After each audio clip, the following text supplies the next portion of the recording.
High news. इस सप्ताह की बड़ी खबरों के साथ करेंगे बुलेटिन की शुरुआत।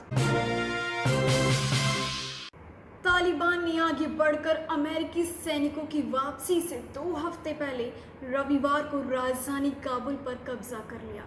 अमेरिकी सैनिकों की वापसी से 1 मई को शुरू हुई और तब से तालिबान भी सक्रिय हो गया।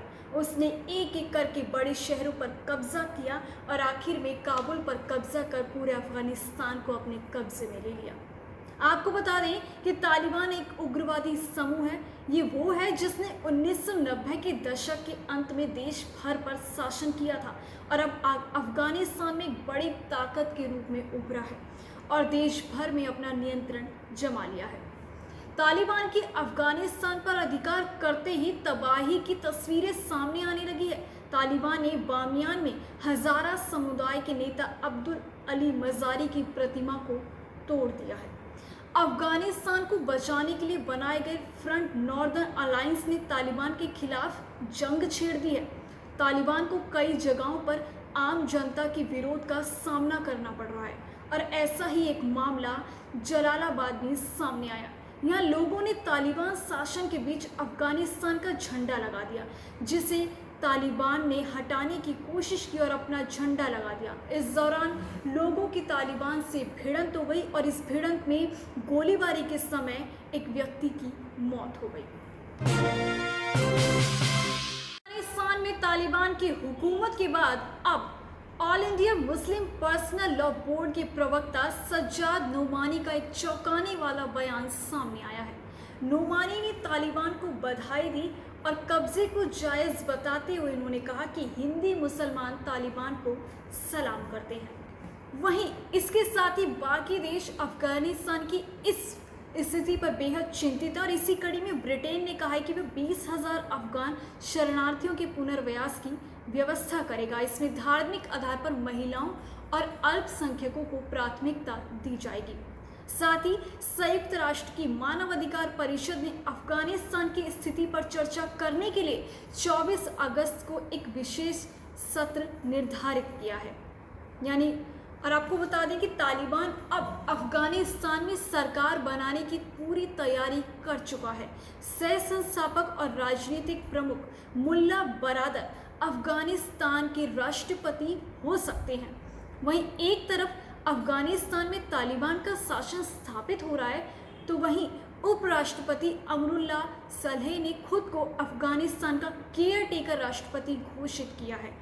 आपको बता दें कि राष्ट्रपति का कहना है कि अशरफ गनी देश से बाहर हैं, इसलिए मैं अब संविधान के अनुसार राष्ट्रपति हूं और मैं सभी से समर्थन की अपील करता हूं।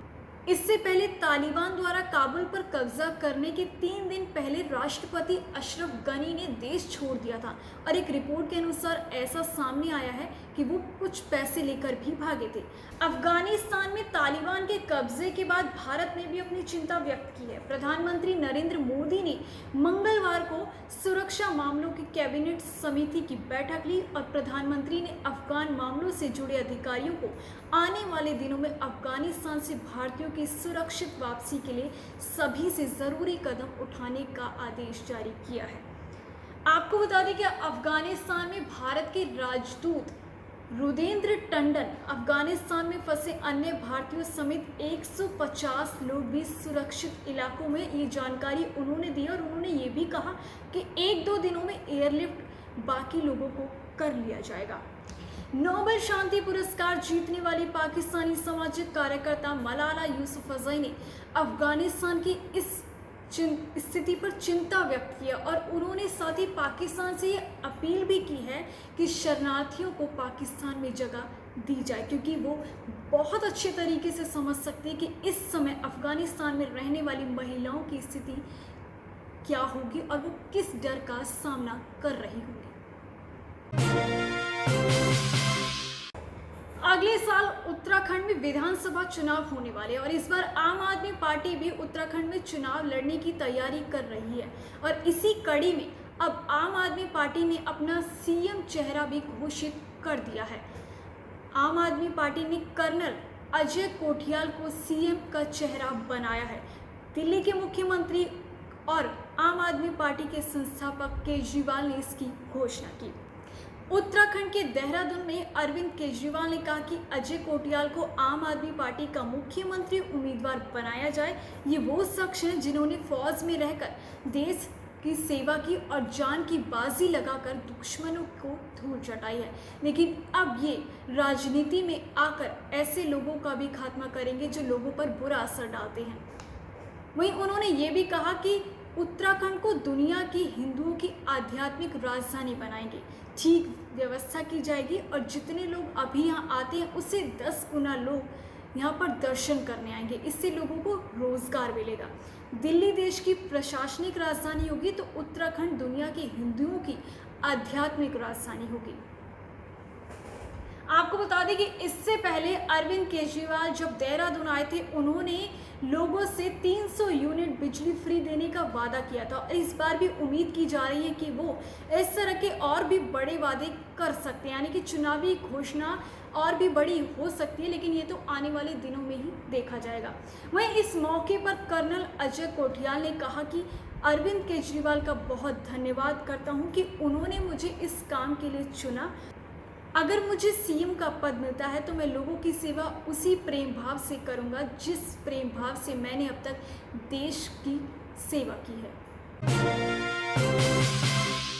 पिछले दिनों बढ़ती डीजल और पेट्रोल की कीमतों से लोगों को महंगाई की मार झेलनी पड़ी थी, लेकिन अब 32 दिनों बाद डीजल के रेट में कुछ कमी देखने को मिली है। घरेलू तेल कंपनियों ने डीजल की कीमतों में 20 पैसे तक की कमी दर्ज कराई और इसके पहले डीजल के दाम में इसी साल 12 जुलाई को कटौती की गई थी। उस वक्त डीजल के दामों में करीब 16 पैसे की कटौती की गई थी। वहीं पेट्रोल की कीमतों में फिलहाल कोई बदलाव नहीं किया गया। दिल्ली में पेट्रोल की कीमत 101 रुपये 84 पैसे प्रति लीटर है, तो जबकि डीजल की कीमत 89 रुपये 67 पैसे प्रति लीटर मिल रहा है। वहीं अगर मुंबई की बात करें तो यहाँ पेट्रोल 107 रुपये 83 पैसे प्रति लीटर बिक रहा है, तो डीजल के दाम 97 रुपये 24 पैसे प्रति लीटर है। कोलकाता में पेट्रोल के दाम 102 रुपये 8 पैसे प्रति लीटर है, जबकि डीजल 92 रुपये 82 प्रति लीटर बिक रहा है। कोरोना के बढ़ते संक्रमण की चिंता के बीच थाईलैंड में स्वास्थ्य विभाग 12 से 18 वर्ष की आयु के उन युवाओं के लिए कोविड-19 के खिलाफ टीकाकरण की सलाह दे रहा है जो किसी बीमारी से पीड़ित हैं।